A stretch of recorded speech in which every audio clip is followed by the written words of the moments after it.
kati. Mais kasi ya nena tout yo ne ozamona Marie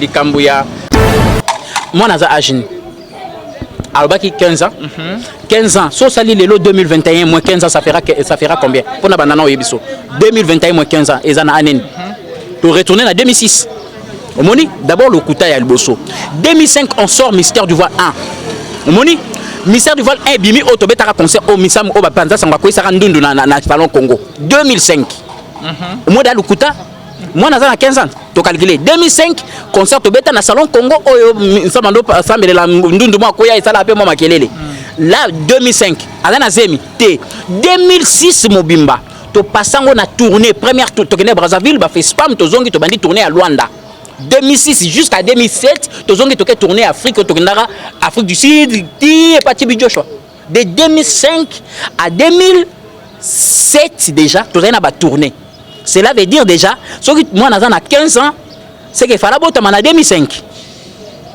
exactement c'est que faza moi na 2005 2006 faza moi na 2005 déjà période on a des Mystère du Voile 1 et bimi et Yahweh. Mais c'est moi un peu au monde en a. Et Yahweh et Bima papa. Et Yahweh et Bimi 2005. 2005 Tobandi ba concert ba Consalo Congo tout ça là après Tobandi ba tourner. Ba tourner libanda 2006. Tobandi ba préparatif il y a Mystère du Voile 2 fin à 2006 2007 Mystère du Voile 2 et Bimi. Ça les langa bi comme Yahweh. Donc on était tellement en mouvement que non passé une interview à Christian Litassi.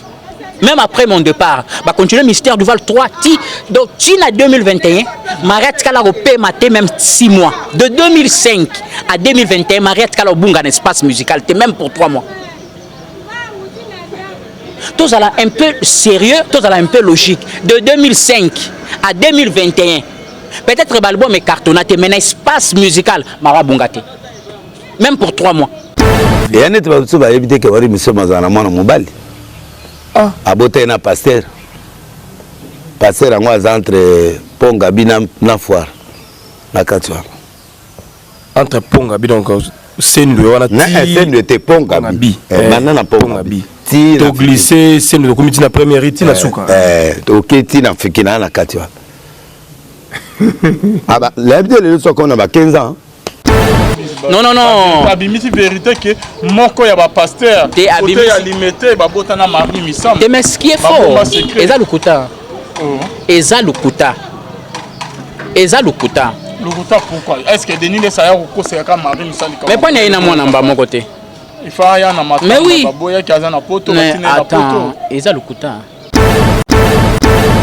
Shalom, bien-aimés dans le Seigneur. Un grand merci à vous tous qui êtes connectés sur notre meilleure chaîne, La Voix Céleste Nzela Lola Esika Bonzambe et qui tarana loyembo na maloape na misala Bonzambe na Bonzambe Lola ezo futa simana onto ya koloba kenzamba boto kwaye lisusu wapi na mansa zo sa biso. Un grand merci na ba o ba soutenir vraiment musalo. Là je vends notre papa le pasteur fait amisi à la bouche autorisée de l'Éternel depuis Zurich Motona ki Bonzambe topesio mbote sikozola na biso pasteur fait amisi unique et le seul vrai pasteur nakati ya Zurich. Merci na filo mukwa ya motema ya Bivens Domo depuis Londres pe na mama Gisèle Lukelo motema papa Emmanuel na Boston na mama Mami Mbunga motema papa Blaise Mbunga nzama lola amona bino Bonzambe na Bonzambe Yesu nde mosuki si bien-aimé dans le Seigneur les man ne triomphe jamais na zwa ki ba appelle ndenge na ndenge bien-aimé bandeko ba bengi ba réagir concernant émission na salaki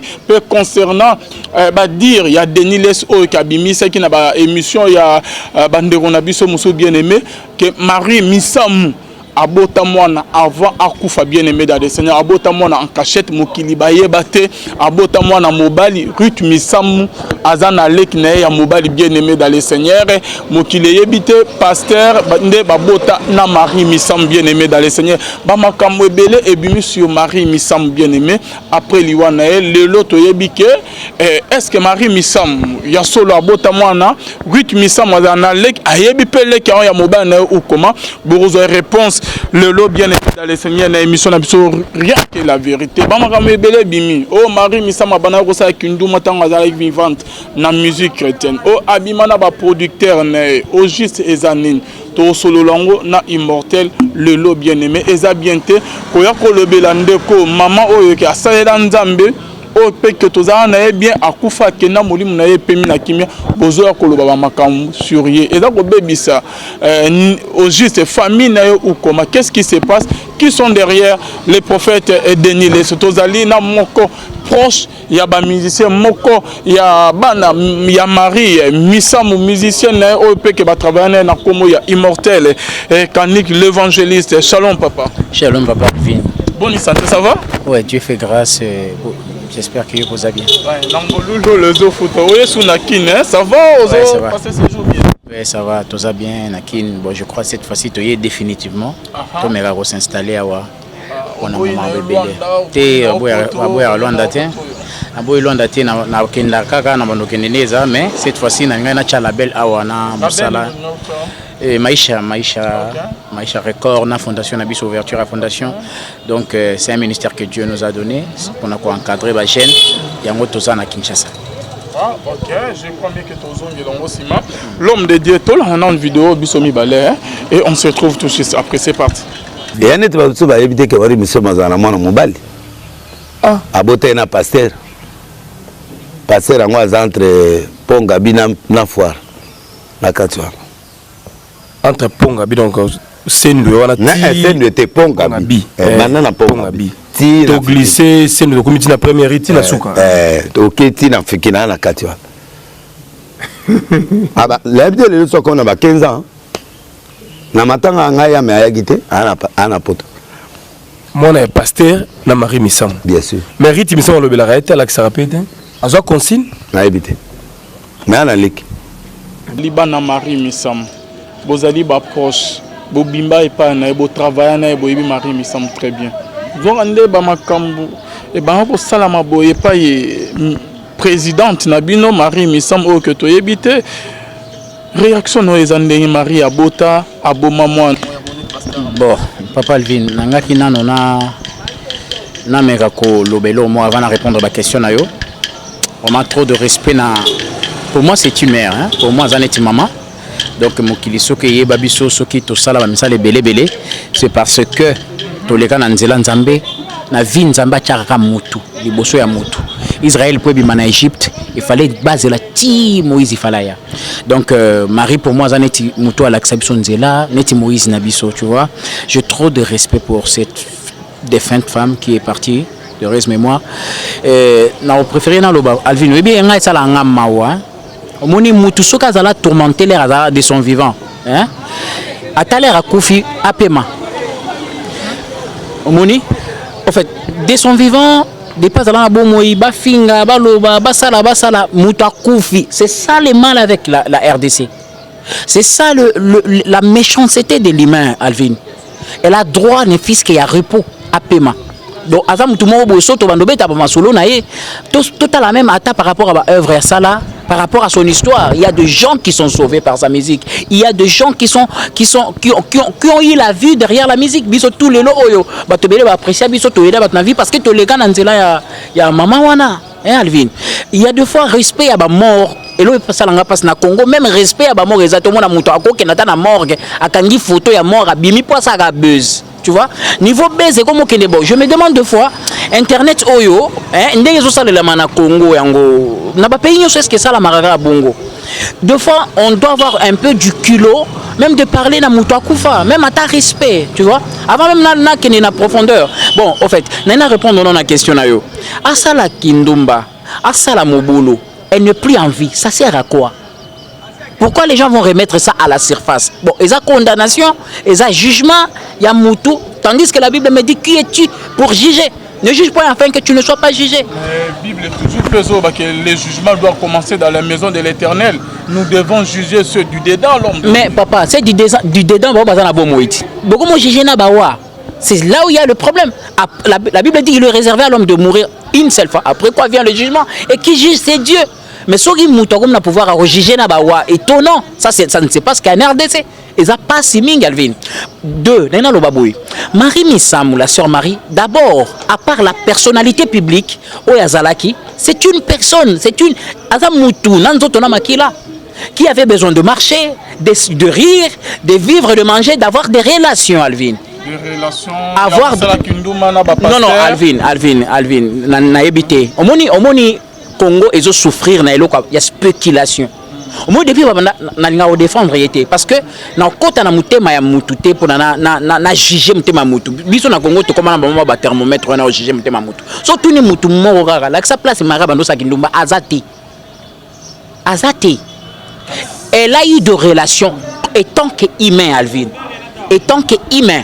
Mais erreur problème nango ya ezala grave nini eza lolo comme personnalité publique vie na yo moye ezala sous caché zate attention ça les relations moboy Alvin mona mokilo qui dira qu'il n'a pas péché asumuki musanto azala ité omoni il y a tout le monde na sa moyo asala ba erreur ba tout ba commettre ba erreur tout ce qu'on a entendu parler d'elle tout ce qu'on a parlé d'elle Aza Moutou, Aza Angeloute, Aza, c'est une jeune femme qui avait le besoin, le désir, les sentiments, nyonso ya Boumoutou, Alvin. Moni, abando mérité vie wana kozala heureuse ko seka na ba sentiment tout ya nzoto. Akufi jeune à 42 ans. Na ba désir tout ya nzoto ndengo. Alvin désir tout ya nzoto mutu aza molimo te Alvin. Bible zolo ba que nous devons marcher selon l'esprit et non selon la convoitise de la chair. Non mais attends Alvin. Nous devons marcher selon l'esprit et non selon la convoitise de la chair, n'est-ce pas? Qui oyebile yesu moi sur apité o bakanga ki na flagrance. Atuni, qui d'entre vous n'a jamais péché? Abamba libanga moko tamunana. Même si ça revenait na Marie Lelo, moko ta otelemana libanga bamba. Tous ces gens qui parlent là, Alvin, to yebi ba vina bango. Bon, les gens ne peuvent pas penser que ceux qui bozolo bana baninga ozana monopole oloba oya yo ba yebite non. Avant longola lititi ya mukena liso mninga longola na poutre ya munene. Je vais revenir même sur la personne qui a parlé de ça. On est très choqués et on a des vidéos, on a des éléments exactement. On a des là je profite pour dire au moment où soi-disant dénoncé ou bien il dénoncé wana, il y a des choses graves avec lui au départ banda ministère Congo yebate que nous aussi on connaît, on va parler de ça. Si on parle de ça, qu'est-ce qu'on gagne? Deux fois lorsque je babilo ko totala na misu to lo baté mais kindumba ya Marie muyibi po yeba muyibi fo zape muyibi Alvin so kina na kindoki te oyeba te deux fois lorsqu'on to qualifier ndoki c'est juste par spéculation, il y a pas la pure vérité, tu comprends? On spécule autour de choses. Marie a connu sa vie passée, elle a connu tous ses bavures, tout ce qu'elle a fait, erreur ou bien fait, et ça problème à sa confier Alvin à côté mabele. Je ne vois pas l'importance de ressusciter ça juste pour se faire du buzz sur Internet. C'est faire de vie. À reconnaître que vie à ma baie, andima. N'a reconnaître. Prophète Denis de Saloba qui babima na ba femme mariée, ba on ba pasteur qui a cupidité. Bon kindoki. Kindoki adandoki. Non mais attends, il faut au moni, tu sais, oui hein. Et à m'embé belé na Congo auto yebi mais to vendinier. Ah bon? Il y a des serviteurs qui ont commencé les ministères avec la sorcellerie. Avec la magie, héritage, il y a fétichisme dans les parents. Tu yebi. Vous comprenez, Alvin? Non, c'est ça. Lorsqu'on on confesse, d'accord. Tu confesses ta vie pour ta relation, toi et ton Dieu. Marie est en train de payer. Si elle avait. Attends-moi Mabé. Soit c'est comportant Mabé. Ça veut dire, à un moment où Azo Sambalibo, soit Oya Kelaye. Vous comprenez, Alvin? Marie est partie prêter compte et pas Oya Kelaye. Ce n'est pas à nous de rester après tu vas nous ressusciter parce que tu es YouTube à foot mais tu as qui a une famille, ana moana, ana réputation, ana bato ba vivre na kombo wana qu'on est en train de salir. Ça fait triste Alvin. L'homme de Dieu excusez. Tu es bien aux hommes na Marie Missam, oyoko défendre Marie Missam non oyoko lobela liloba na kolo to oyoko défendre nenge ba ndeko musu bazolo ba kinduma ya se Marie Missam. Non Alvin non nangina lobelo mo na défendre na Missam muté na défendre te je suis en train de parler non Alvin mutu nyonso tout na bomoyi azala na bolamu azala na mamabe moni ngasuko na lobinde ce n'est pas nécessaire ba réveiller ata mabe ata so mwana ngwa zalaki qui est faux d'abord hein. Mon Bamboka, on a connu de faux prophètes qui est faux d'abord, qui est déjà faux. Information on a donc au Komanango, mais n'a défendre Missa Mouté, Naïna défendre Marité, mais j'ai vraiment besoin de dire à quelqu'un, hein, surtout à Moutazo Tamoussabazangwana, est-ce qu'on peut arrêter de permettre à ta Moutoua Sakofi à payer Manakimia, à prêter ba continuer devant Nzambe, soit ça là il m'a bé. Nzambe abwa kelifelo soit asala ibolamu Nzambe ndayebi ngana yo na biso nyoso to batu faillible. Alors qu'est-ce qui vous dérange, pasteur? Ce qui nous dérange est mortel Kaniki parce que abimisi vérito non ce qui me dérange non Alvin d'abord on a yebisa yo objectif ya émission ngai ndo invité nga na ndimi na yaboye ce n'est pas juste pour parler de Marie, tu sais. Et pour parler aussi de beaucoup de choses qui se passent dans l'église. De son fils aussi. Et fils Mokotazo existé. Oh, la solo rythme ça dans la qui a mobilité. Eza lokuta. C'est le deuxième mensonge. Mensonge à liboso te yangwane banda. Mensonge à liboso zaki mukolomo abeta ngo loba keno. Maman nazo mona mobali no azana voyage tout ça là. Ndengo bozana pour maman ça na ebisité mbana nga yo to vandi nayi. C'est pas c'est ba mensonge on ya leto. Ya lelote. Ya bino azoba eza prophétie te. Ba prophétie musu. Nazana mutu ayebisa nga écran arbitre na yeso écran prophétique ne se kufa. Netinga déjà baseri wana na benga prophète Denis wan tozana na bon marché tozana chez les parents.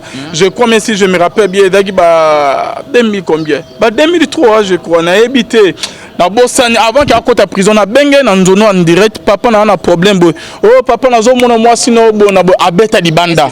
Teda ya lukuta wana abeta ki prophétie ya lukuta wana je reconnais que là j'étais encore étudiant. Na dans la première graduate je crois na dans chez les parents abeta que non na zo mona moi sino ba mwana no ya miba mais eza libanda.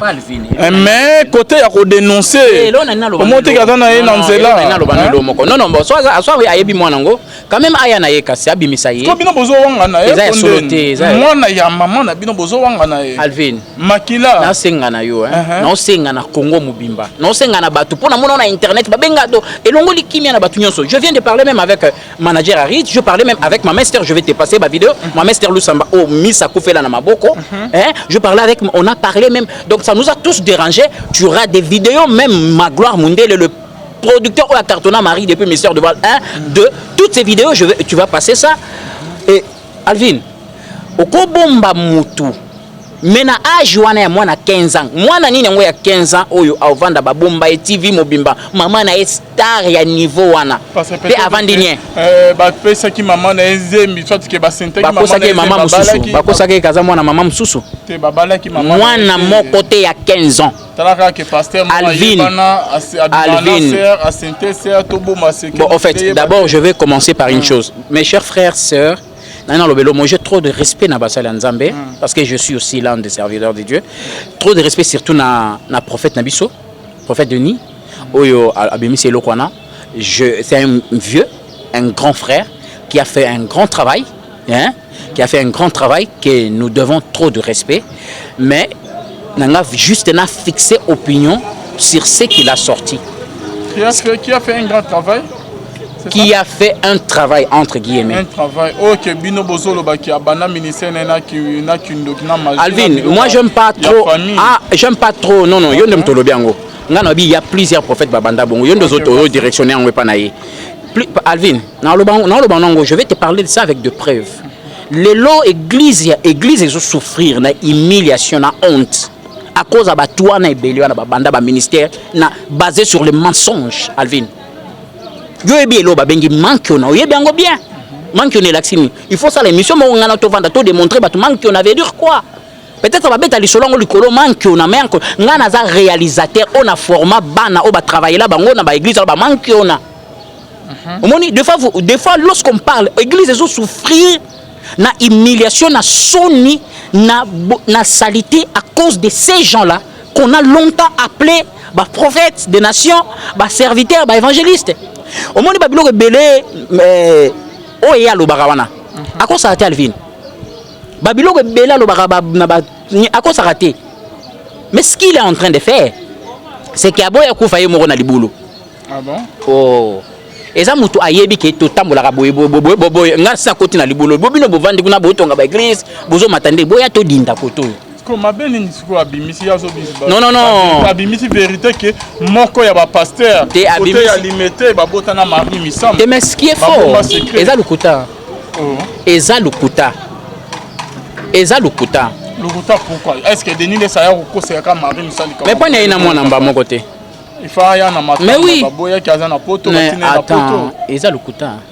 Eza lukuta. Moi naza agine. Albaki 15 ans. 15 ans. So sali lelo 2021 moins 15 ans ça fera combien? Pour na banana oyebiso.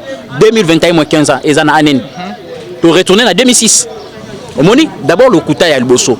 2005, on sort Mystère du Voile 1. Omoni, Mystère du Voile 1, Bimi, Otobetara concert au Missam, au Bapanza, Sangakoi, Sarandundu, na Salon Congo. 2005. Moi, dans le Kouta, moi, dans 15 ans, tu calcules. 2005, concert au Beta, na Salon Congo, au Samando, Sambe, la Ndundu, Makoya, et Salapé, Mama Kelele. Là, 2005, Adana Zemi, T. 2006, Mobimba. Tu passes en tournée, première tour, tu connais Brazzaville, tu fais spam, tu zongi, tu bandit tourner à Luanda. 2006 jusqu'à 2007, tu as tourné Afrique, Afrique du Sud, et de 2005 à 2007 déjà, tu as tourné. Cela veut dire déjà, moi, je suis 15 ans, c'est qu'il fallait que en 2005. Exactement. C'est qu'il fallait en 2005. 2005-2006. 2005-2006. Face à moi, en 2005-2006. Déjà, période où on a des ministères du voile 1 et Bimi. Et Yahweh. Mais c'est moi un peu au monde en a. Et Yahweh et Bima, papa. Et Yahweh et Bimi 2005. 2005 Tobandi ba concert, ba Consalo Congo tout ça là. Après Tobandi ba tourner. Ba tourner à Banda 2006. Tobandi ba préparatif, il y a Mystère du Vol 2 fin à 2006, 2007 Mystère du Vol 2 et Bimi. Ça les langabi comme Yahweh. Donc on était tellement en mouvement que nous passons une interview à Christian Litassi. Même après mon départ, bah continuer Mystère du Val 3 donc China 2021, Mariette Kala au maté même 6 mois. De 2005 à 2021, Mariette Kala au bunga espace musical, même pour 3 mois. Tout ça là un peu sérieux, tout ça là un peu logique. De 2005 à 2021, peut-être l'album est cartonné, mais espace musical, Mara Bungate. Même pour 3 mois. Donc, nous avons fait la porte, nous avons fait la porte, c'est en 2005, tu bandis avec le producteur Pambuki des ans à Luanda. 2005, là aussi, c'est un concert au Salon Congo. Tu as fait spam, tu as zongi, tu as eu contrat à Luanda, tu bandis tourner d'Afrique. Et banda à partir à Luanda. Afrique, Gabon, Nigeria, Bénin, tu tournes à Cameroun, tu as 2007. Cela veut dire déjà, de 2021 à 2007, déjà, moi, on a déjà 2 ans et Koufi, dans l'Ukuta. Tu comprends? Donc, moi, on a quitté dans 13 ans. C'est faux. Mystère, tu m'as dit préparation à Mystère. Nani, Nzemboya. Toko Kufa Pona Congo, on a 100% d'adoration. 2007, 2008. Au Moni. Donc, Marie a tiré la Kobunga na scène, il y a musique. C'est pourquoi, Moni, lorsqu'on veut mentir des fois, lorsqu'on veut spéculer des choses, oui, Nani, Papa Alvin, on a besoin de défendre Sœur Marie, mais elle a été traitée de tout. Elle a été humiliée de tout. Mais tout le monde a hypocrisie à la martyr. Ça, c'est l'hypocrisie qu'il y a dans l'église. Le vrai problème, Marie est un simple artiste. Marie est un simple chanteur dans l'église. Le vrai problème, c'est que Moutou est un dans l'église. Moutou est un là, où lui, il fait partie. Il fait partie des prophètes qui ont donné des fausses prophéties dans Mboka. On a une vidéo na TV. Bisonde Toboma Mboka Oyo. Mais ce qui me fait mal, c'est de voir que le Congo acclame. Lorsque Moutazo a voué na TV que non, Biso ba passer de Toboma Mboka Oyo Tobano pe sa kabila ba prophétie à Mabé. Est-ce que le repère président ba prophétie à Mabé? Président bimisi ba loi mo ya Mabé et peuple abimi nanzela a sali marche. Combien de personnes ba kufa nanzela à cause de ba prophétie à ba faux pasteur na ba faux prophète? Tous ces gens-là cliquent la bangoana. Bakenda autour ya président Kabila ba se réunir. Ba pesa ba faux prophétie. Wana ngate na lobi moko yo pour landa vidéo wana. Aba ke to pesa ba faux prophétie à Lukuta poto bimisa balar. Mais là ba pesi président ba faux prophétie à Lukuta. Président a insisté à maintenir na pouvoir a bimisa ba loi eza contre peuple. Peuple bimi nanzela ba tu ba kufi nanzela. Et na muto nani? Ya muto ba to ba pesa ba prophétie à Lukuta. Parce que le président de foi a besoin d'écouter Dieu. Tu vois, Alvin, ce qui est pourri dans l'église, c'est la tête. Alors, les prophètes, les soi-disant ex-prophètes, là je suis clair, les ex-prophètes. Les ex-prophètes, papa. Tout ça, temps où la génération s'est changée. Ils ont des babous érotiques. Ex-prophète. Parce que, d'ailleurs, lorsqu'on s'appelle prophète de la nation, quelle est la plus grande prophétie à la nation Bima à partir de Batouana? depuis babengama prophète de la nation, prophétie nini ya nation corona yango yezo boma nani yango prophète à nation atelema lobata sur corona. Lorsqu'on parle de la nation, on parle de ces peuples. Les peuples sont en train de croupir. Namona bamtu bape sa ba prophétie. Namoni na Thaïlande, namoni na Irlande. Bon namona kinzende na banzangungwa. Bon monate. Peuple souffrir na banzangungwa. Bon monite. On doit arrêter ces histoires. On n'est pas à l'ère de mentir. On moni bandimi ba Hollanda na ba internet. Ba Hollanda biso. Ba ko sa maté Alvin ba bi ba vérité. Ba tika misamu apema na kimia avant d'akota ki a prêter compte na ye devant Nzambe. Babiloko oyo monaka ye prophète nani vient na biso zoloba aloba babiloko Alvin aloba lukutate aloba babiloko oya yebi basala na bango sauf que l'air a comme na kaya misambu pour ça la baisse et bête à côté parce que il a menti parce que basala na bango yebi que c'est Marie abanako bimana pasteur moko toi tu n'étais pas au courant non mais kobimana parce mais de là yem tandoko yem tazaki petit bitindane. Ça veut dire ayebisa na pasteur wana ou abebisa via mwana bato ayabima tubela parce que la tête c'est ce qui brille Alvin. Ce n'est pas on dénoncer mon way ou à sa côté mabele a dénoncer les biso pasteur wana so ka ndo salango effectivement aleka tubela pasteur Alvin église baby pour na bandimité église baby pour na ba musicien église baby pour na ba leaders qui sont les anges de l'église. Église est cotisoni à cause de bango ba pasteur. Regarde l'hypocrisie babimi c'est pas et pas Moïse Mbiye. Mais yo ki manzo lo ba place na ke no ba nde batake pas Moïse Mbiye ba lo bana raté. Ba lo bana raté ba yo kana raté. Ba soana ba tambola okoto ba kangani ba face mais de pasteur papa.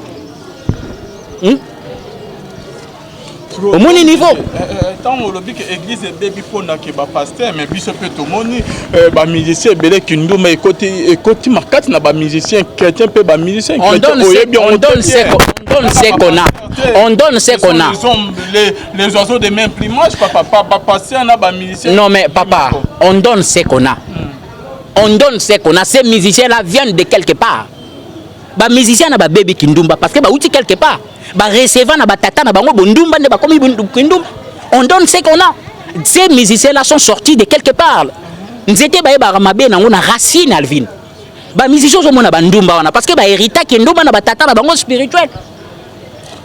C'est l'hypocrisie qui a régné dans l'église et aujourd'hui Nzambe a utilisé l'esprit mauvais de Dieu sur Saoul. C'est ce qui se passe avec cet homme de Dieu qui est bon entre guillemets. C'est pas esprit de Dieu qui... T'es esprit de Dieu, t'es esprit de Dieu. Non, non, esprit mauvais. On a la sorcellerie. Ah bon? On a l'esprit de Dieu. L'esprit de Dieu est sur moi. L'esprit de Dieu est sur moi. Il m'a oint pour annoncer la bonne nouvelle. Okay. L'esprit de Dieu ne descend pas pour annoncer des polémiques et des mauvaises nouvelles, non. Mais toujours dans la Bible, l'homme de Dieu, Paul Arzolo, ne prenez pas aux œuvres infructueuses de ténèbres, mais dénoncez-les. Avec ce que le prophète Denis est en train de faire. Il est en train de dénoncer les œuvres infructueuses wapi. Dans l'église. Est-ce que Missamo est toujours dans l'église ou bien dans le cimetière? Alvin, on commence à taper à côté à beaucoup de choses. Il fallait pas. Non. Bah de nous taper le que soloté papa. Et le que soloté. Donc Missamo abota na moi na mobali. Abota moi na mbali. Ah c'est faux papa. Abi Missamo na mbali, c'est faux. C'est faux. Bon, il y a quand ça sali à lobby, bon, ils ont erreur déjà sali parce que et bah ça la prophétie ne monso abeta ya lukutano lobby papa. Moi mobali non na mona e côté mususu moi ça ngolobete ye to vandina. C'est pas la première fois. Parce que un ministère, non, papa. Même si moi n'angwa zalaki. Même ceux qui moi n'angwa zalaki. Ce n'est pas à lui de venir passer à la télé pour parler. À parler à la télé étant que qui? Prophète des nations. C'est là. Yokasi misamu na grandeur ne wana azazoba azui moi na moko boya ya mbali azwa héritage tout atika na komba ritu ye moko papa to zala batu. À Paris, na SACEM, je suis rentré dans le dossier à Missamou na SACEM. Je trouvais Missamou hier, mon avait Arisa musicien, mais sa fille était là. Papa, okoko bois ka mwana. Hein? Mais bah âge moro bo mwana na obima so ba c'est que maman ne wana 15 ans té. Parce que le loi bimi après. Mwana bimi to un homme animé. Oh là là. Donc Missa, Ruth Yemo azo reconnaître que Kazana lobby hein. na peso interview à Magloire, na peso interview à Esther, na peso interview à so même Olingi Rit, mais je crois qu'ils ont pure bêtise pour descendre là. Je répondis à ça avec ton respect et je voulais donner, je ne suis pas venu parler au prophète, mais je suis venu fixer à l'opinion de ne pas encourager les mensonges na ba bêtises qui s'est passé sur internet. Moni, mutunyo surtout à koluka azwa vu, a gagné ba abonné, mais na combat ba oui Alvin à ta respect. Cette femme a trop travaillé dans ces pays. Mututu azana ba erreur naie. Mututu azana ba défaut naie. Asala ba erreur, asala ba défaut, oyo mbatu ba loba sans ba preuve. Je suis bien clair. Ah bon? Papa, depuis que je me sens que asala bo na kanga épreuve. D'abord non, to bandana.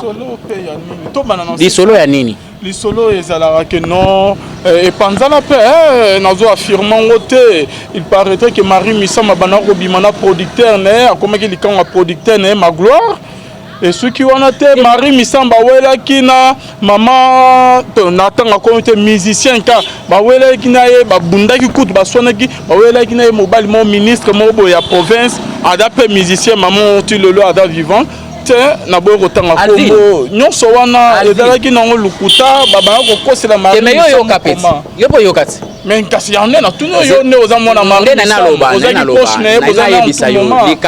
likambu ya banana likambo baloba bawela na mwasi ya nini babundaka tout ça là moi j'étais là na parcelle na parcelle ezali likambo ça n'a rien à voir ça n'a rien à voir avec l'interprétation que ça n'a rien à voir avec l'interprétation que baloba na ya solo pe mobile bawela mobilité ezara bilobela autour ya production moto utaki na boma.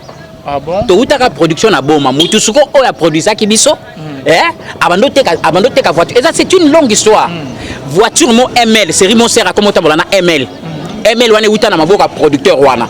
Alors la personne oh baswana na mari, baswana kututé, baswana répéter parce que sœur bengai na lopango a reprocher biso tozalaka nga na zara présent na répétition. A bengai a reprocher tout ça là. Donc ça s'est passé comme ça. Alors là ibimi libanda muto zalaka maman te a bengai na lupango. A tomboka ka sœur a tomboka ka. Etangi muto normal. Tomboka non? Oh atomboka ndena loba iloko te aza ya jouera ba rôle mabe zaneti mamba kisongi mamba nini et comme isko na mato ya sœur ezalaka bongo ezalaka donc angaka interpréter scénario wana musicien wana pa yebanye abeta ba yokana musicien na lobby alingaki a interpréter scénario wana mabe soyo nde sœur asilika bengaka yana ndako atombokaka etanke muto elo tobosana Alvin elo tobosana misamo azalaka molimo mosantu te ala mutu avec nzoto cher misisa makila na musuni mutu. Donc ça veut dire lorsque je parle de mutu akosilika nangwa silika te na vie nangwa lobaka te na vie mutu akosilika koko ya pe na disumu po nzoto eza faible Alvin kobimana ba pasteur non mais nanya kanga ye na ba pasteur. C'est ça mon problème. C'est ça le pays. Mais Alvin, yé pas alaka na simanaye, tolo bebele te Alvin. Yé pas alaka na simanaye. Biso pe tolo balé tondo landaye bambonga ba production zo futa te. Ah papa, maramboze belé. Moi je suis pas venu parler de lui parce que yé moraza na simati ba kanda wana. So bon ba o yazo linga tanga. Basi lisango batika mo wei ape manakimia parce que même lui pe yé moko pas za simanaye. Atika obimana pasteur te. Te abimana pasteur te. C'était sa vie Alvin. Asa Koufi yoka abimana pasteur abimana ponga na webi so atika mana pasteur ndeni songa na mona ngote Alvin. Comment yo mona aska mana pasteur bona producteur yo mona sango pe panzala abimaka pe na kasi on a bengi tozo ba affirmation confirmation misamo Koufi comment likanwa producteur c'est Magloire. Non, Alvin, Azamoutoute, elle peut se créer de relations. Là, vous confirmez, ok. On a confirmé le côté. Est-ce qu'on a confirmé? Ça répond à la question. Comment non, mais comment on a répondre? Yo, c'est là, non, non. L'air aux autres, c'est là, non. Producteur. C'est là, l'air aux autres, la question. Répondre, il y a aux autres direct. Vas-y, tu es maintenant à la direct. Vas-y. L'air aux autres, la question. Un vrai journaliste a eu Karabio Kayokati. Na landini. Olani Denis le Saloba qui a aborté un pasteur. Il y en a par rapport à OK, c'est pour ça avec cette occasion pour profiter yo poser poche neza ya solo. Ah bon so pasteur on ezana oyemoko. Yemona. Mais ce qui passe mais oui, parce que les autres chaboué, Moussapi Moko est 3 Moussapi Zongat. Et pour nga bien pas dans le dossier, je suis le musicien, donc on a un enfant chéri, on a même toute la famille Missam Obayebi. Je suis l'enfant chéri, na kena ba voyage, je me suis ngana Missam. Ngana Missam, on a guitariste c'est OK. Donc il y a des voyages donc eza nga Henris Dolly des artistes oyo bazala pembe na ba secret oyo mbato belé ba ebité ya misam nga nazala mukolo oyo misam azokabana aosenga mbali ne divorce nga na no filmer oki ba biloko wana papa Edouard yebinga na minute no papa Edouard zo landa le caméraman qui est en train de filmer ngai tozala ka ngai misam na maman Esther na ba famille nga na ba archive na ti lelo ti na lo ba ko papa Edouard ko benga nga pasenga. Tu comprends? Ils ont la place où on a kenda na misamu. Musicien mon côté misamu à kenda. Parce qu'il y avait 2 fois elle m'appelait pour aller filmer. Vous comprenez Alvin? Alors 2 fois j'étais en train de la regarder, elle souffrait d'une chose. Elle souffrait, elle a la place où c'est justifié. Congo et Congo so basi ba condamné yo ba cloué, c'est fini. Congo so basi ba cloué, c'est fini. OK. Tu comprends? Alors il y avait des choses. Oh yo ba ko loba, akoma ne manfu. Ah bo loba na minoka manfu. Alvin, Azam Moutou, Akolinga Moubali, Akolinga, bien que il y a eu beaucoup de choses, il y a eu beaucoup d'erreurs commises dans la vie, étant que Moutou, Abunda n'a pas pour corriger. Et belé, à la fin, nous allons permettre de coquille à Kei. Mais tout ce qu'il y a peu matin, qui m'y a papa. Le Okobimisa et l'autre, il y a moi, d'accord. Et qu'est-ce que tu gagnes après? Pour salir kaka image ya mutu moko bo batebele ba dépendra simanaye batebele ba na simanaye ça na mwana naye il faut garder réputation internet ezolo baloba autour de tout pour na mutu moko bo aleki azo spéculer non auteur ya mabe na répondre ce qu'on a question non de lobi que no misa munda ya na kindumba non c'est faux bango ba banda bundumba avant même misa mabima. Ceux qui ba musicien na biso lelo bana na biso lelo ya basi bele bana ba malade ya ba mabe na banzoto et outi pas ba pasteur Alvin bolito ba blom suso ba pasteur est belé les taux les plus élevés il y a transmission même il y a ba veille ba sida et ça na ba pasteur Alvin église est comme salité à cause ya ba pasteur ce n'est pas des musiciens ba musiciens ba ko emboîter kaka les pas et Bziki. Donc il y avait une guerre déjà entre les pasteurs et les musiciens. Il a déjà bassi déjà dans l'église avant même que comme pasteur. Musiciens linga ser mon pasteur a matina cher azolo banae petit nanga na pesa ba monga ba transport ane le retour landeleni. Guerre et bandi. Guerre ane longwe na kata ba église et bimiti di banda de ba bandi ba problème ba comme wela ba basi wana. Ba ranki ne belo mona ba musiciens na ba pasteur za ba wela rabasi. Et belé y compris Yepe Nakat. Alors, les oyo, va se rendre compte, va se rendre compte que le ministère ils ont koufa, ba carrière ils ont koufa, ba écran prophétique et koufi. Attends, na libulo côté na zana kenga morote to ki tagana ba tebele. Ah, Marcelo Yakawa, Mutombo Yakawa na libulo. C'est ce qui se passe. Ba leka liboso peuple devant l'église. Ba sangana ba senga peuple pardon. Ba bisa peuple clairement bango nyonso ke bisonde to ndenga lobaka. Bisonde to bomi mboka oyo. To pesa ba président ba prophétie mabe. Lelo ba marche bima ba to ba kufa na banzela. Ba famille kota ba perte likola ba prophétie na bango faux. Vous comprenez Alvin? Ba milima ba te kufa likola ba prophétie na bango faux. Ce n'est pas des petites dénonciations ozo salana na TV wana. Yango nde justifier ba grand ba bêtises belé ba sali na Congo oyo. Et il continue à le faire. Lelo o bo balongo na église ba komi ba warrior na ba nini mbongo za offrande na église ba komi senga ngo mbonga libanga. Ça c'est la honte qu'ils sont en train de faire dans l'église. Batika Misamu avant na kimia, je regarde la caméra pour dire que toutes les informations oya lobby c'est moi na Misamu eza fausse.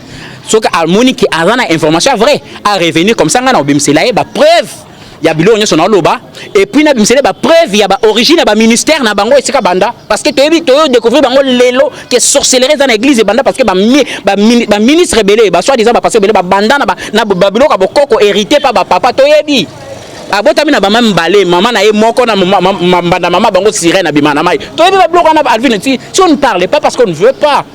On ne peut pas passer à la télé pour venir dire des choses comme ça.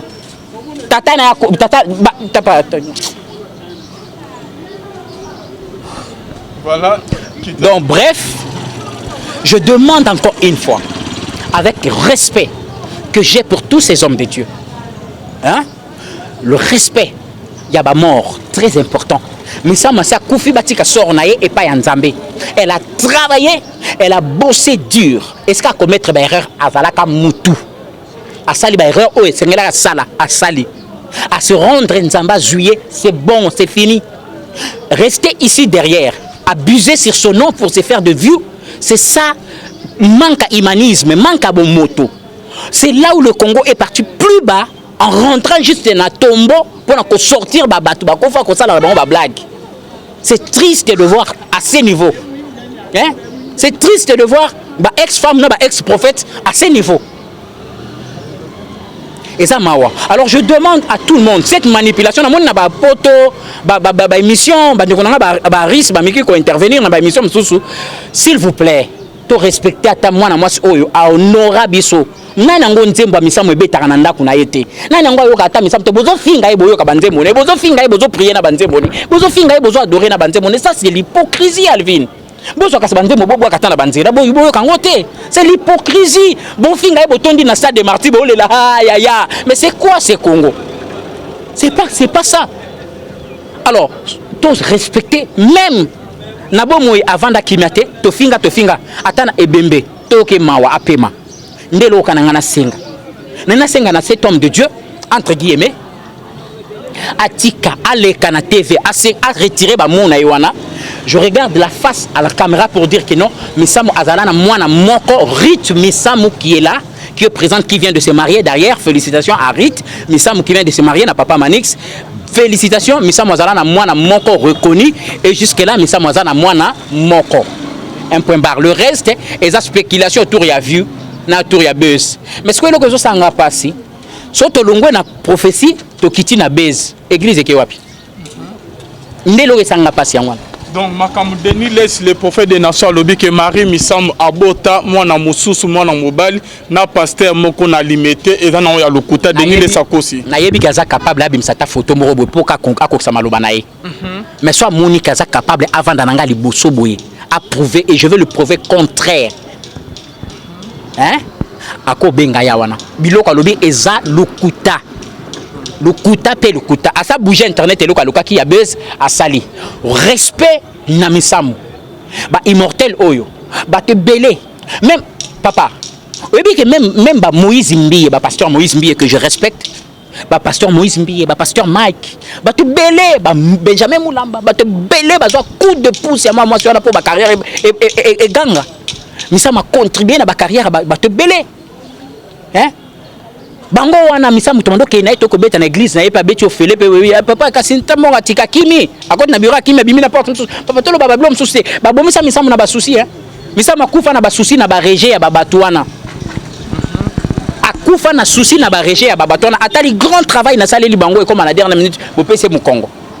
Ba ganga te akufi sinini ba tolo ba makambe belé ba maladie belé Alvin to continuer mission pour te dire beaucoup de choses autour même de la mort d'Yamis mambebele zala o bango ba pasteur ba contribuer batika mama wana mwana mwasi wana avanda na kimia asa fingami asa cholami me balande tina liwate papa asala ba erreur asala o bango ba loba aza mutu azaneka mutu azaneka humain nul n'est parfait Alvin on a tous nos défauts ngana loba no wana na ba plein ya ba défauts et na batumsu ba landa na TV aba finga nga ba tomboka ba yebi on a de défauts Alvin.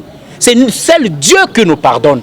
Ce n'est pas tangela ba défaut na ngale na zana bo moiko tangela ba défaut tele ba si ba kundinga na sima yo nani yo o jijenga na sima liwa na ça veut dire quoi?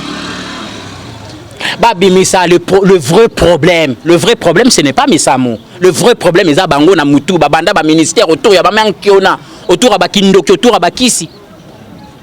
Ba bimisa vrai problème ba tiana mais ça c'est ce qu'on va débattre, c'est ce que l'église va découvrir.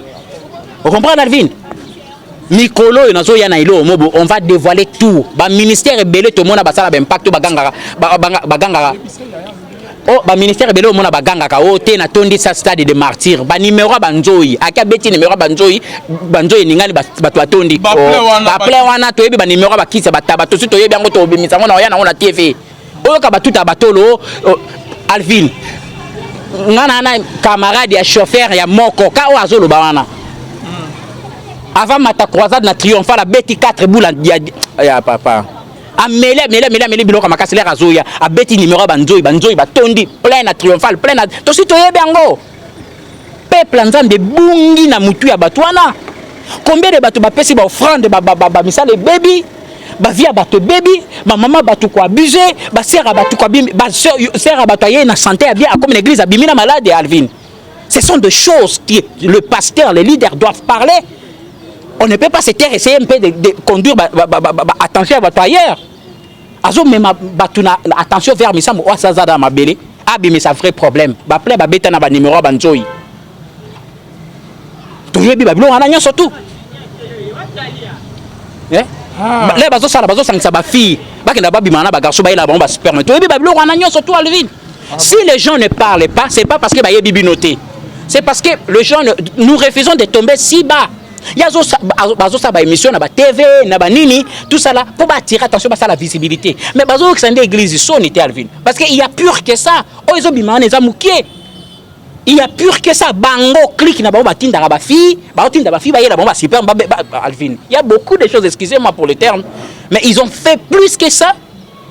Ils ont fait plus que Missa Mukobota. Il ne peut pas rester là en train de pointer les autres. Pamukuna, Nanimbiye, Mutombo. Non. Ils doivent dire nous. Moi, j'avais aimé lorsqu'à Bandara émission, elle dit non, Biso to bomi mboka oyo. C'est ça le problème, en fait. Biso nde to boma mboka oyo. C'est ça la pure vérité. Vraiment. Merci beaucoup, l'homme de Dieu.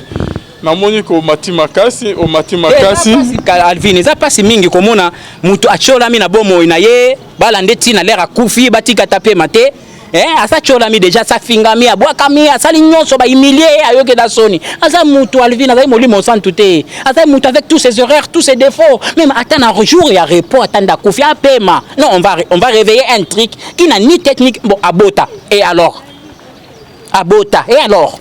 Misa munda yo ki église soni OK akei bolwa ke misa mazo sala kindumba sali bo ak église soni bo akufi bo moni sko ke ba soni na bino moko ko mobima boko moluka muta kufi subo songe saye ote abota kala te abota asali nini asali nyoso ba condamna ki sérieux c'est bon akoti mabele mais misa makoti mabele bo organiser église te kindumba ibandi na ba pasteur escroquerie na ba pasteur, cupidité na ba pasteur, offrande de prophètes, offrande de sacrifices, offrande de nini peuple nzambe za wana ezo mona nango eloroté. Ba ko sabino ba retraite belé 30 jours, 40 jours et l'eau ezate, escroquerie. Et puis bango bazu ba mbongo azolo ba yo irlandais na émission tazolo ba keno, ba la tozara bo bokati to kindana pas ba petit chéri na biso. OK tazolo ba on émission. Encore ça té Alvin, alors ba vérité. Azolo ba vérité biloko basala ka mais sauf que abonde ko kufa ye moko amoni ke ministère na Hollande église vérité et sona batute et sona logoté abonde ministère ne akufa ye moko parce que tala ba Marcelo ndeni bazotondi sakaka ndeni ba mutombo batondi sakanga na zolo kufa boy boya toko tabino libulo ndeno kazo sala eloko sala za kikamikaze menace na kutana mutu benganga prochainement na yebi so biloko via americano na yebi da côté biloko via americano tina tanga via americano boya yebi biloka via américain, soit bêti biloka via américain, on a ba émission, aussi to yebi. Voilà, bien aimé dans les seigneurs, là ils ont le droit de réponse hein. Na moko ya ba musicien moi na Marie Misam oya ya kopé ça le prophète de Niles oyo alobaki ke Marie Misam abota na moi na mo na pasteur. Non, na yo pesa de Niles cité. Droit de réponse. Non, na yo fixer opinion sur mensonge ezo se raconter. Et ça il était pensé na réseaux sociaux. Il a droit de réponse pour étant que moi na Marie Misam. Tant que moi na Marie Misam je travaille avec elle des années et des années, grand succès à Miss. J'étais toujours là, je suis toujours proche de la famille. Et dans le moment où on a le ma Mester Azawana, ma gloire Azawana, Ruth Azawana, ma famille Bazawana, je regarde la télé pour dire que non, s'il vous plaît, tout à la temps à respect à ma mort.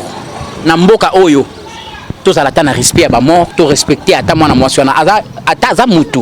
Peu importe les erreurs qu'elle a fait, peu importe tout ce qu'on l'a traité, tout ce qu'on l'a fait. Peu importe, tout respecter à tailler, tout ce qui est appelé mana kimia. L'histoire de Abota Mwana, il y a ceux qui n'ont pas bomba et ça lukuta. Ceux qui ont la preuve le contraire, Ayanango a prouvé le contraire. C'est moi qui parle. Mututo yebi ke mwana misamu yeba. Dena lo babu bato mona ngate.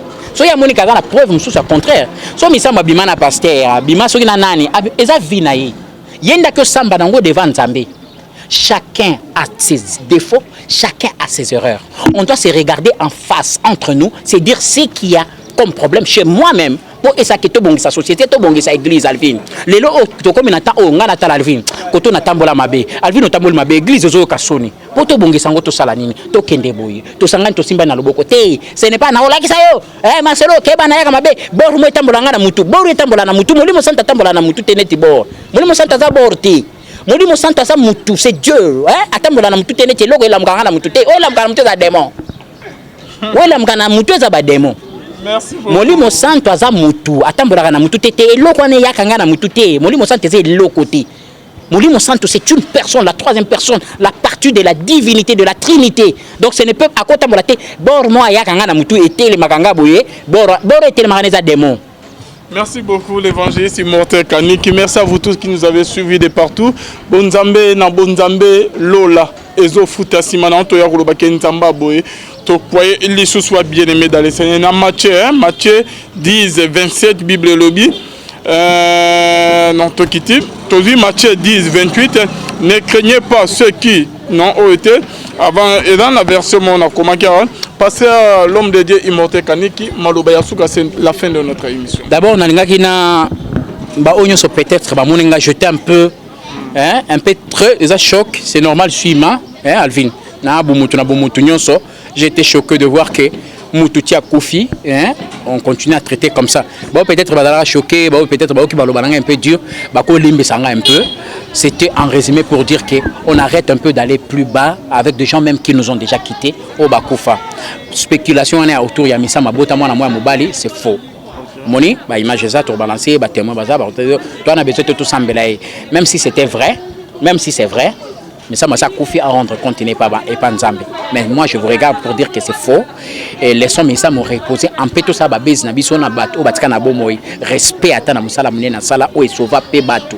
Malgré tout ce qu'on a collé sur elle, qu'elle ne pouvait pas agir, qu'elle ne pouvait pas répondre. Ça, moi, na batu, na famille, na bomoy. Les loto, to finga et tout ça, la nyonso, to entraîner rapidement à kofi na liwa na ba souci.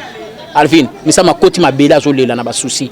Ah, mais toi, l'andé soukti na tombo sous to bandi sous atam. Moi, neza mutema mabe. Congola koza mutema mabe ti point ôté. Koko mofinga na ba mort, na ba traité non, Alvin. Là, on est parti plus loin.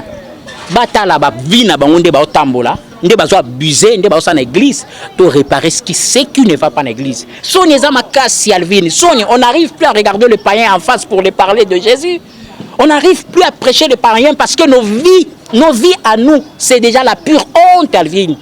Vie à chrétien à pasteur à l'élo, ils ont déjà pure honte et l'élo y a mati au chrono. On est athée évangile à prophétiser dans bando prophétiser dans kalatobi to so va prophétiser bando utawapi mais l'élo a mati pour abîmer sa bêtise le samina balobara même dis-moi qui tu fréquentes je te dirai que tu es l'élo ba amina ezaba warrior venanga quadre c'est ça ba amina à l'élo. Mais où est la parole qui nous ont prêché avant? Où est l'évangile qui nous ont apporté avant? Où sont les prophéties qu'ils ont apportées à l'église? Les lots peuples, moi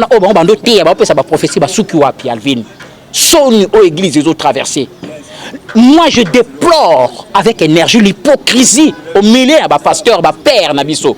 Je déplore. Je demande, je regarde la caméra pour parler vraiment avec tout respect. Et pas un nouveau président à l'église de réveil, papa Dodo Kamba, le prophète Dodo. Et c'est un peu faire un conseil ou des comités. Il y a ta censure pour un peu couvrir la nudité de l'église. Bien que les gens acclament, non, ils vont exposer l'église à ville. Oui, quelque part, on a raison, parce que tu vas mon appel clair.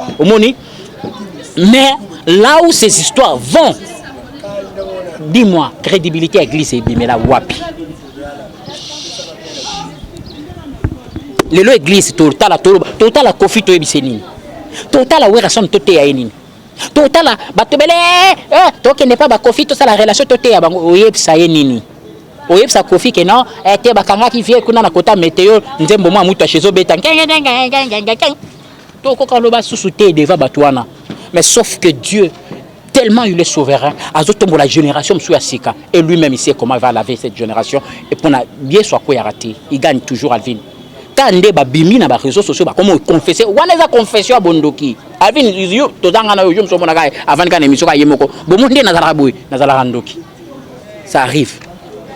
Merci beaucoup, Papa Immortel. Au combien de temps Maïcha? Maïcha, ils ont avancé. J'étais à Lubumbashi. Je sais pas si Maïcha. Nous sommes déjà à Kinshasa. Nous sommes en train d'installer Maïcha.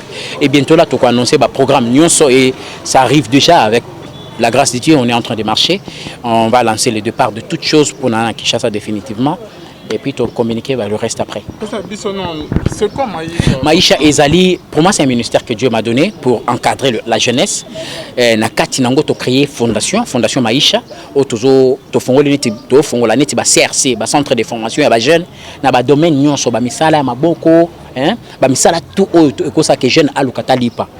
Alors, bah, CRC, n'a besoin de former les jeunes gratuitement, dans la réalisation, le filmage, la couture, l'informatique, surtout les jeunes alors, les jeunes vont apprendre gratuitement, mais chez eux, ils sont formateurs, professeurs.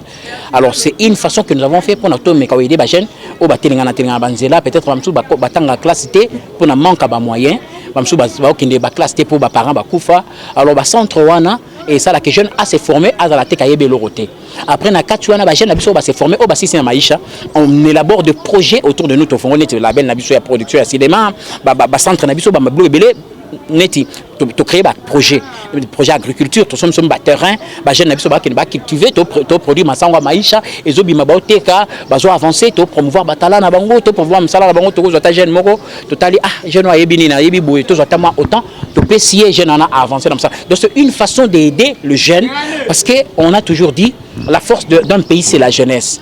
Alors nous, dans Maïcha, nous avons constaté que la jeunesse a perdu sa place, a perdu ses valeurs.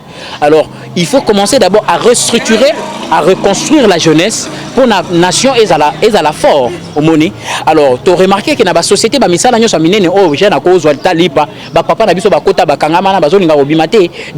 as ministre 30 ans, tu as député 15 ans. Ce que jeune jeune année prochaine. Donc, on accumule des jeunes chômeurs que de papas qui sont déjà dans le travail. Alors, ces jeunes-là, on les bâtit à la bongo. On s'est créé ce qu'on appelle Maïcha pour te permettre bango. En attendant, pour décharger les parents. Aujourd'hui, nous verrons, il y a des jeunes jusqu'à 40 ans, 45 ans, ça dépend de cas, toujours dans les parents, ils n'arrivent pas à s'assumer. Alors, Maïcha donne cette opportunité de créer tous ces possibilités à permettre aux jeunes à ça là.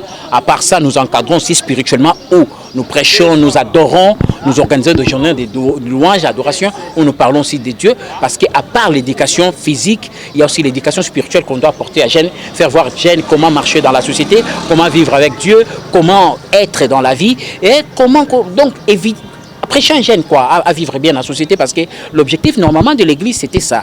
L'église c'est de nous apprendre à vivre bien dans la société et d'avoir une bonne communion avec Dieu. Mais bien qu'aujourd'hui l'église est comme objectif gagner l'art, tout ça là. Alors je demande d'abord à tous ces jeunes, à tous ces hommes de Dieu que Dieu est en train d'élever Nathan et Alélo, se réveiller la vérité parce que au monde dans le baboui. Au monde na robi non émission bo au moins ka lobby plainte parce que ba démoniaque qui musana bango ngana ba banda ministère na satanisme plainte o ka mamote bakangi motet na lobby nini na fingi mutute na lobby o ka plainte po ba yebi ka bazana Yesu te bana nzambe te suka ne faut l'état côté mais cette fois-ci là on n'a plus peur de rien akoyana l'état et parce qu'il y a un Dieu qui est en train de rendre la justice à l'église et restaurer l'église. L'église doit être restaurée. Nous devons rester, regarder vers le vrai problème. La Bible dit, la bénédiction commence à la tête d'Aaron jusqu'au pied. Depuis Mandef, Moutou, Likolo, Ti et Kitna Makolo. On doit regarder la tête, qu'est-ce qu'il y a là? La malédiction a commencé à la tête. La malédiction a commencé à la tête. Ce n'est pas musicien, à l'église. Malédiction, la Bible dit, lorsque vous verrez la désolation, l'abomination qu'a parlé le prophète Daniel, celui qui lit, fasse attention. Lorsque bon moment matin, il est très sain. C'est la tête qui est pourrie qu'on doit soigner. Moutou église désobéit là. Il faut pas soigner après le reste est bon. C'est ce que nous demandons. Autorité établie actuelle, papa Dodo, tout ça là, tous ces gens là. Mais regardons un peu face vers la vérité. Nalandi Ndekonabiso GGK, grand frère que je salue, il a parlé de quelque chose de très important. Sur la conseil des pasteurs, des comités Moroboye, et mes côtés là-bas traiter les vrais problèmes, papa. Les vrais problèmes, c'est à la tête.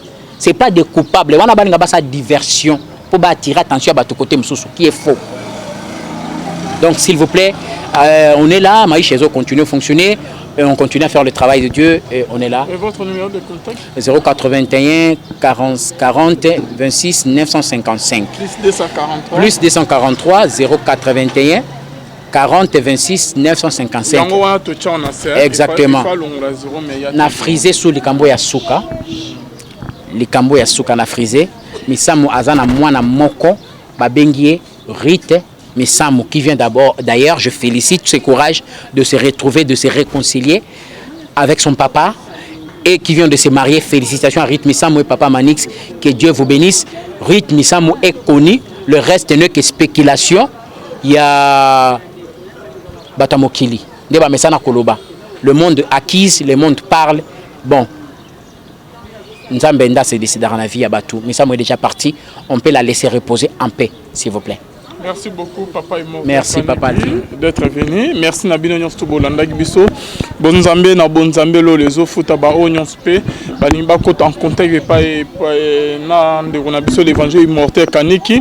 Pour na Maïcha, pour na Rokota, na Katia Maïcha. Pourquoi pas, que vous soutenez, vos numéros, Nimne yangwana chona se immortel Kaniki beaucoup so anayen ekosala bien makas bonzambe na bonzambe lola réseau foot. Merci na Arnold Kamande qui était derrière la caméra na bino nyonso bolanda biso bonzambe na bonzambe Yesunde Mosuki si les mains ne triomphent jamais. Tout ce qui est versé au bien-aimé dans le Seigneur. Et Matthieu 10, 26.